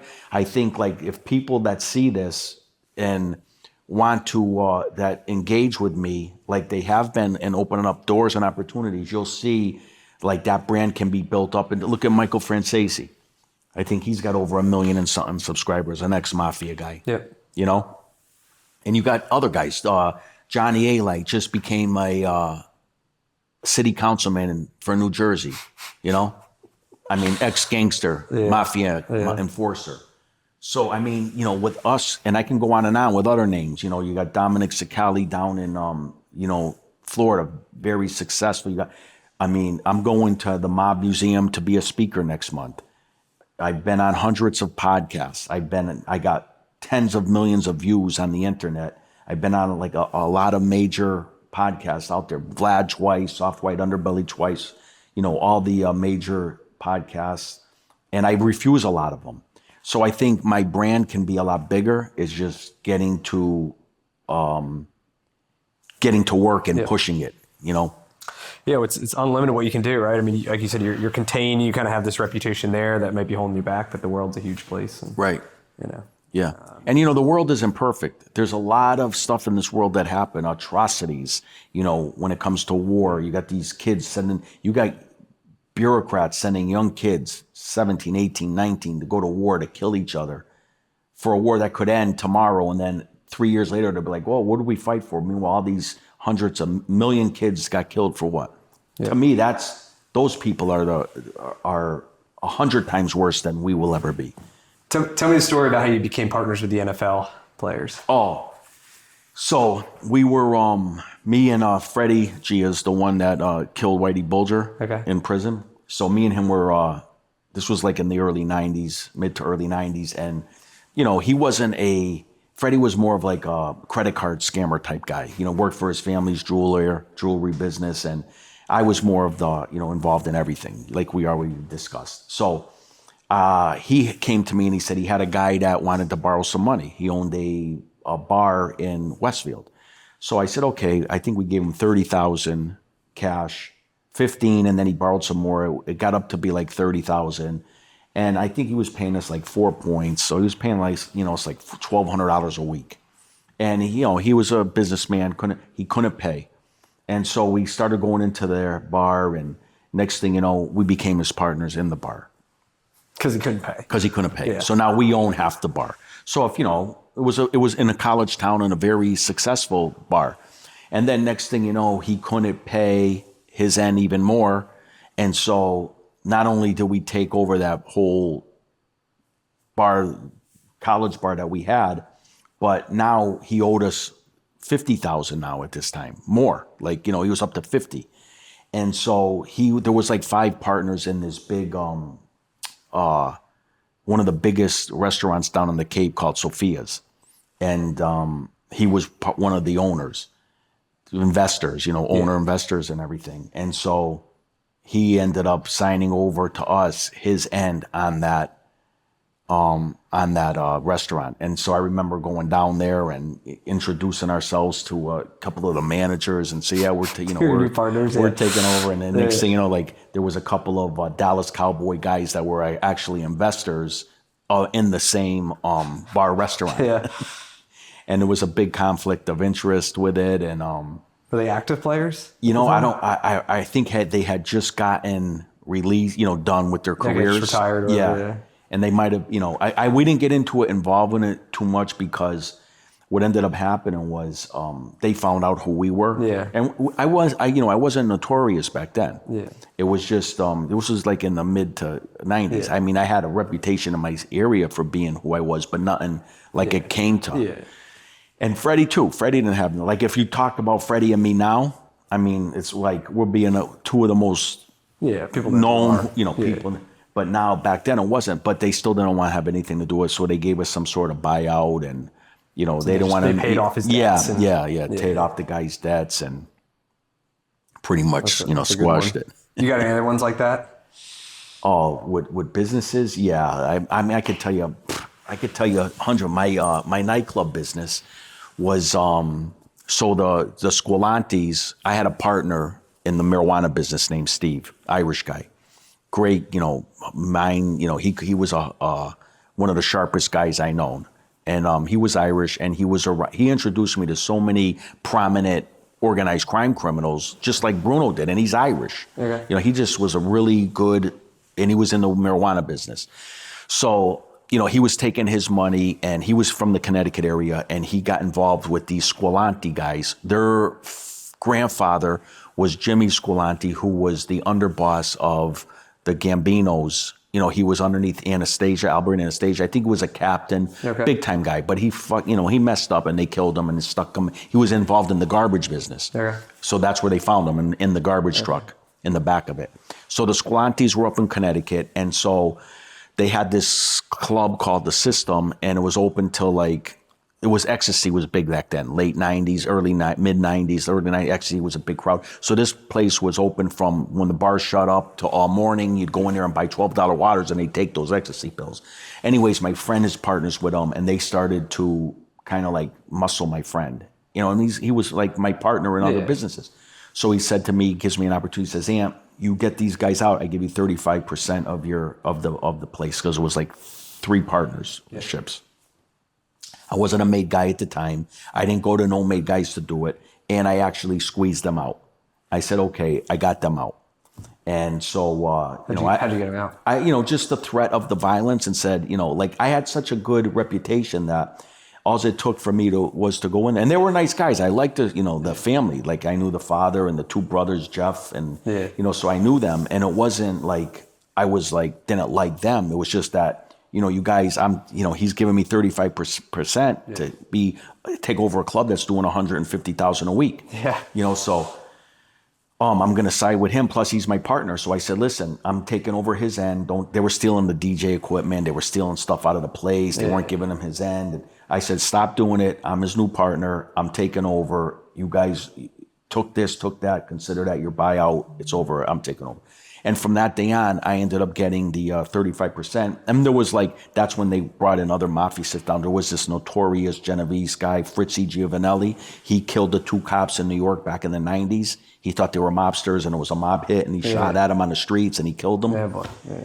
He called for me because they went to him, and in mafia, that's how it works. You have sit downs, this guy's talking for you, this guy. But I had big, huge people behind me, and so I ended up getting that business like that. There was another business in Springfield Cafe, Manhattan, same exact thing. This is when I was, getting the notoriety. One of the guys, mob associates, actually the informant guy, the one in the strip club, he gave this guy $100,000 to open up a bar restaurant, and he had a partner that was a young kid, college kid.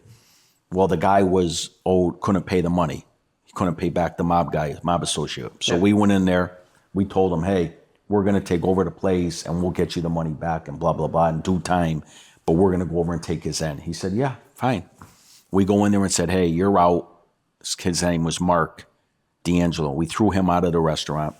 So we go to the young kid. Yeah. Now this is when we're really, so the young kid doesn't really know who we are. And he's the one running it. And we said, hey, we're your new partners. Mark, everything's going to be the same. You're going to run the spot. You're going to still do everything, but instead of giving him any money, we threw him out. In fact, he ran. Yep. You pay us. We're going to come every week, do the books.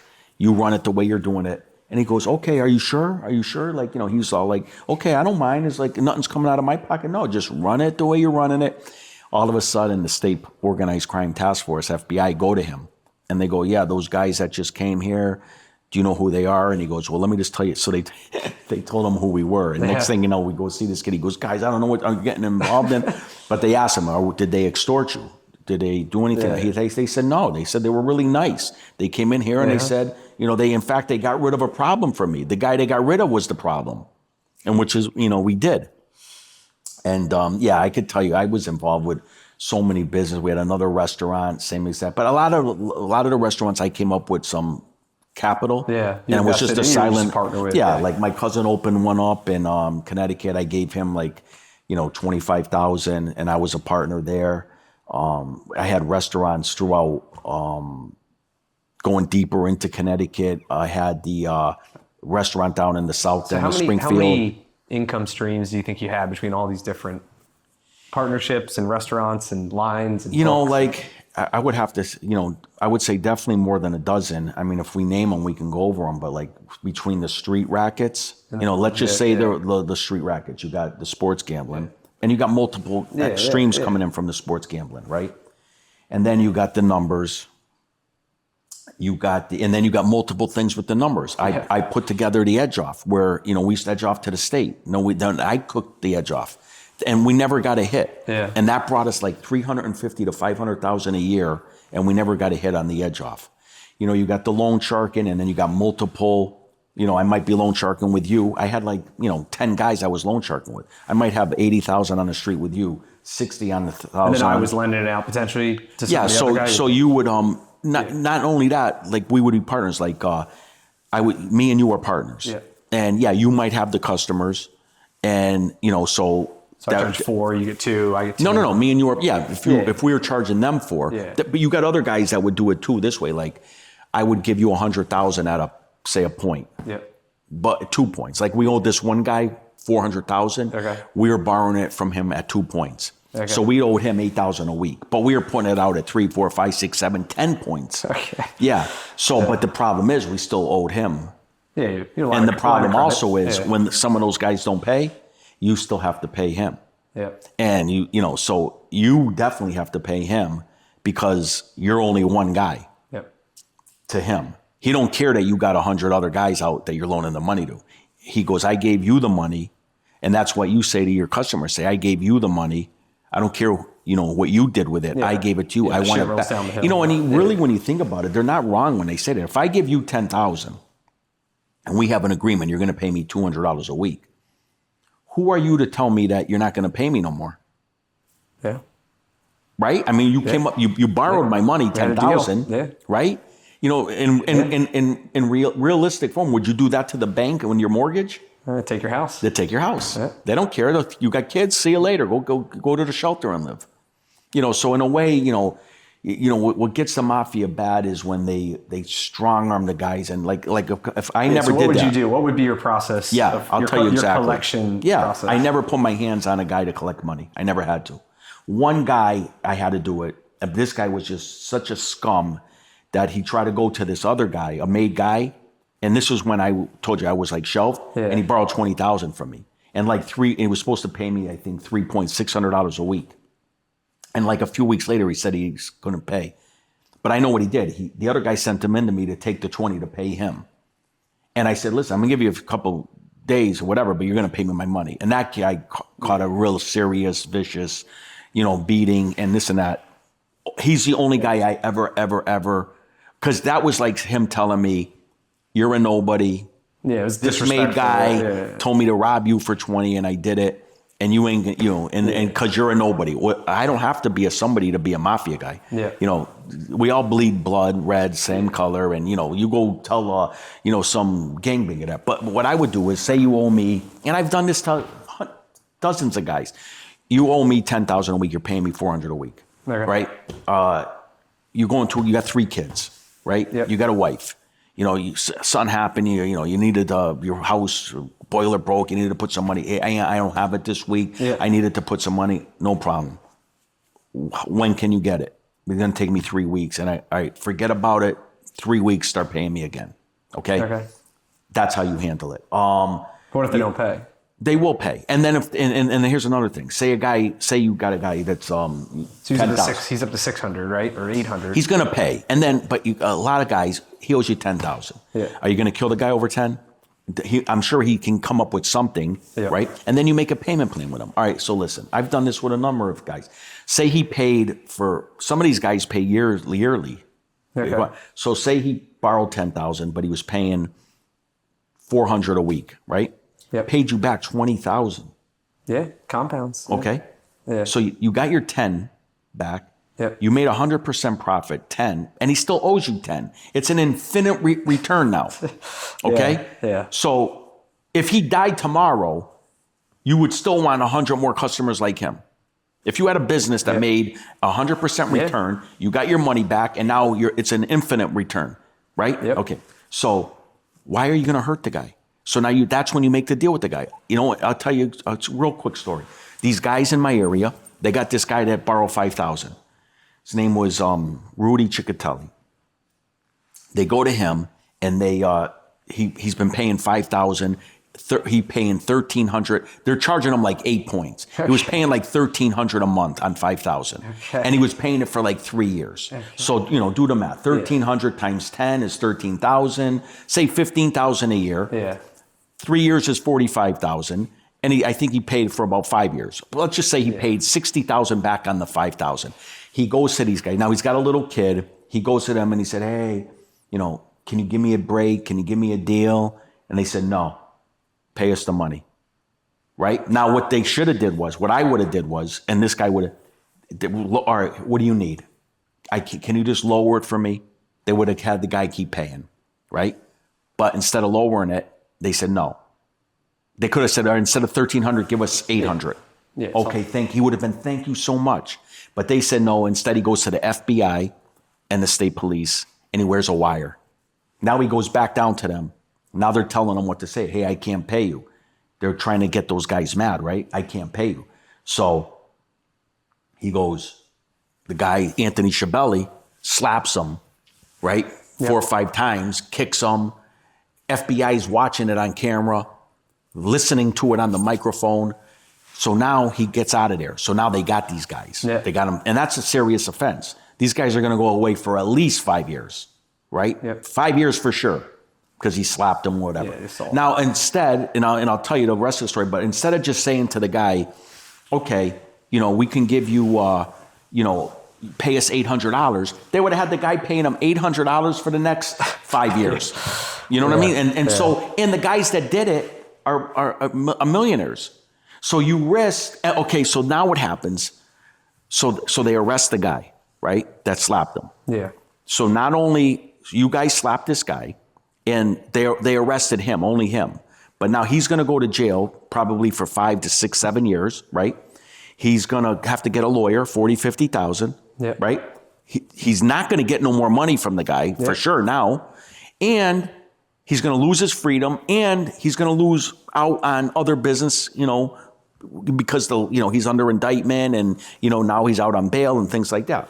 When all you had to do was just give the guy a break. So the smartest thing would, like how I work with people, is you work with them. You work with them. If you like I just went over, when you make that type of return, it's common sense. You work with a guy.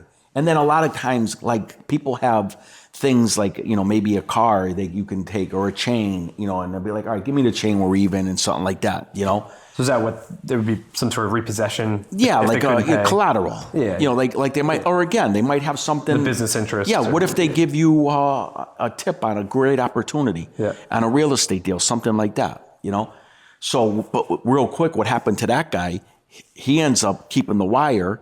And they're looking at, now this could have been really bad for the local faction of the Springfield faction, which, like I said, doesn't exist, right? Yep. You got one guy who's not a made guy that said was the boss. You got another guy who's going around telling everybody he's a made guy, but they have to give him Narcan and save his life every 15 times they brought him back to life. I mean, he's never been made, tells people he was made. I mean, it's a joke. You got other guys that were going to jail for 18 months crying to the judge, please, Your Honor, I have a little son, please, 18 months, please, I believe in Jesus Christ, please, Your Honor.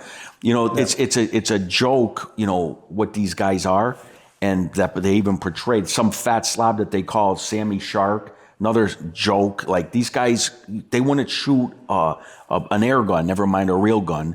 And they're internet bullies and tough guys, 60 years old, they're going on the internet talking that, smack on internet, trolls and, messaging you with all like on their things, they're 60-some years old. They're like, they can't make any money. They're all on government checks and all that type of stuff. So this guy ends up wearing the wire. He ends up leaving it on him by accident. It was in like a keychain. Okay. So you got to press the button. So when he was around them, he'd press the button. Got to turn it on. And then turn it on. Well, he left it on. And so the FBI goes and gets it, had to replace it. So they go and get it 2 days later. When they go and replace it with the other one, they're listening to it. Now they come back and they go, hey, I heard you're going to take over the city with your brother and 5 other guys. He's like, what? And he goes, oh, and by the way, you got a good little racket with all these illegal pills you're selling. And he's like, who's telling you this? He goes, you are, dummy. You left the wire on the whole time for 32 hours. This is the guy who borrowed the money? It was the guy that borrowed the money that wore the wire for the feds. Yeah. So not only did he leave the wire on and almost got himself 20 years, he ruined the case for them. The guy that was supposed to go to jail for at least 5 years got like 3 months. And the other guys that they wanted all got nothing. They got away. I guess you're not the smartest criminal when you're paying $1,300 a week on 5K for $1,300 a week, whatever month, whatever it was. Listen, growing up, when I first got into the loan shark business in the 90s, so it was like, you're just getting the learning it. It was like giving away candy. You need 8,000 here. You need 6,000 here. We were borrowing. We had 2 points. Don't forget. So we had guys that owed us 30, 40, 30, 20. These guys didn't even have jobs. Yeah. They were like gambling and drugs. Selling drugs. They might have worked a little bit, but they were paying us $1,200 a week in juice. It was like insane, but we didn't care. It was like, we're young kids, and we're and we were doing all that without the mafia.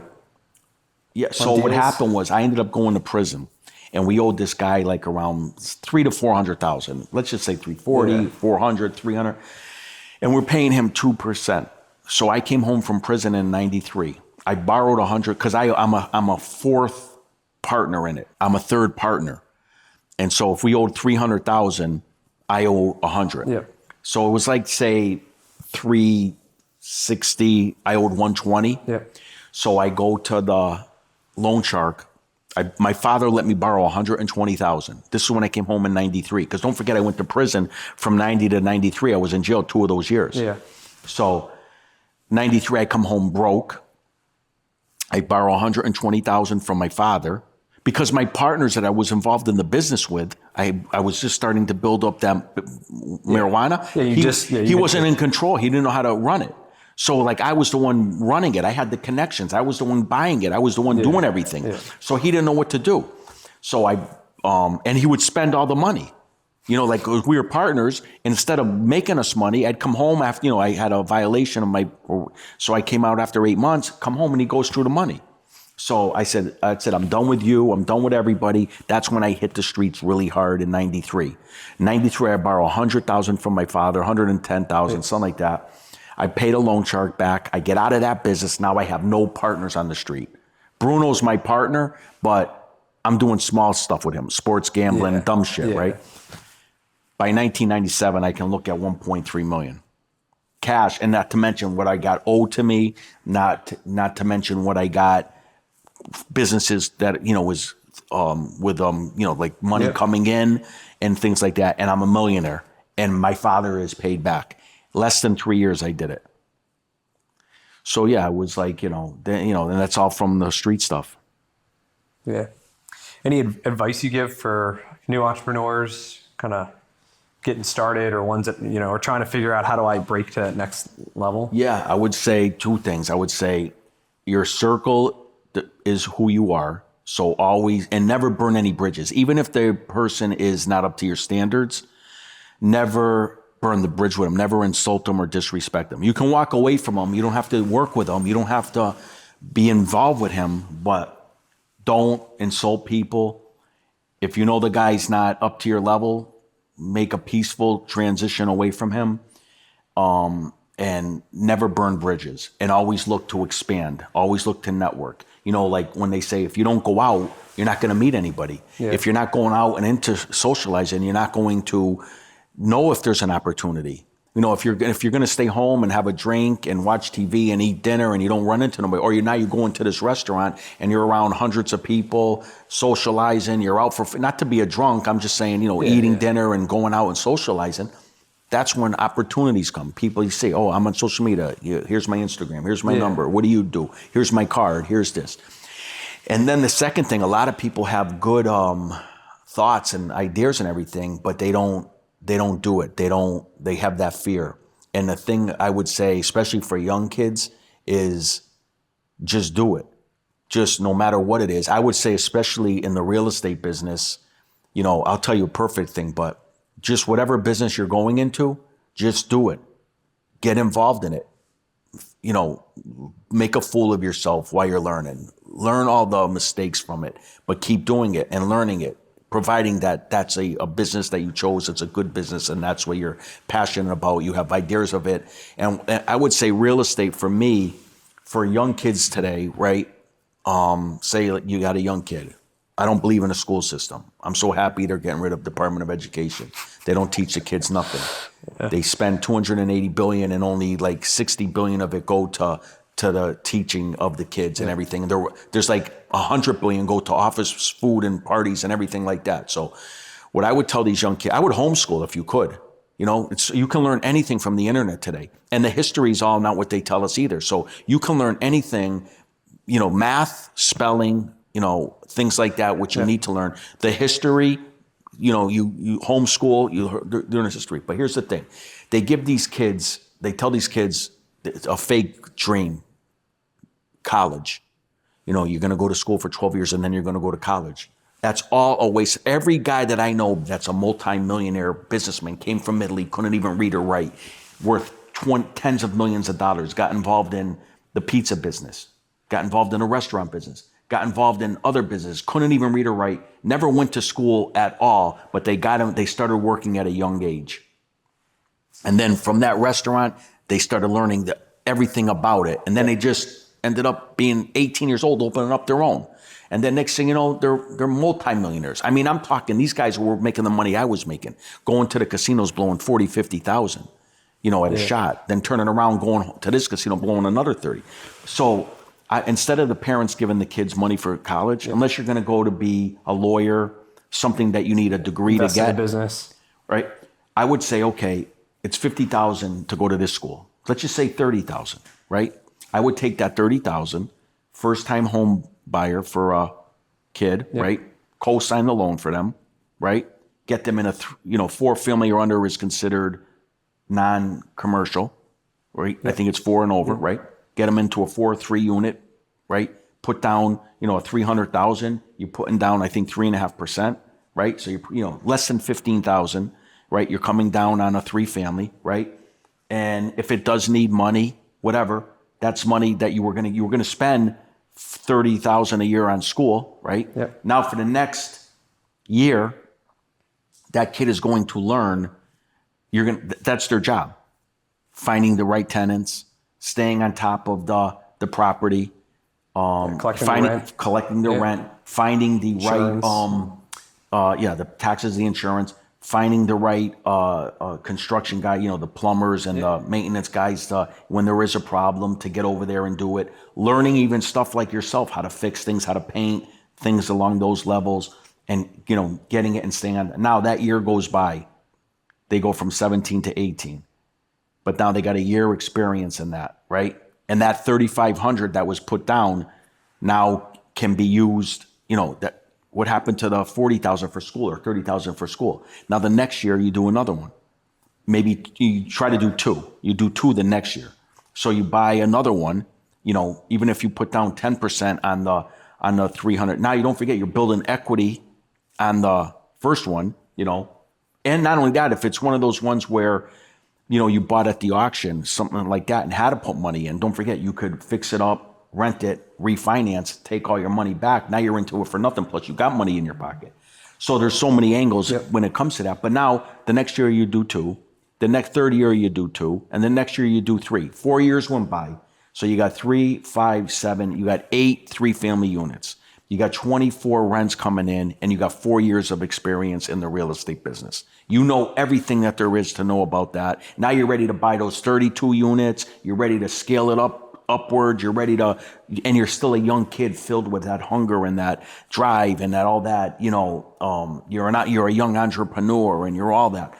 And so to me, I would get somebody involved in being trying to teach my kids how to be young entrepreneurs, and even going on online businesses, things like that, trying them, starting them, and getting involved in that aspect. Cool. I appreciate you sharing your story, detail, and I'm excited to watch your wine grow and your business. And appreciate all the things that. you get into. I mean, you're going to be successful, whatever you do. So yeah, appreciate you. Awesome. I'm glad you invited me on. It was great. I like your show. You do a great job. Awesome. Cool. Yeah. Thanks. Hey.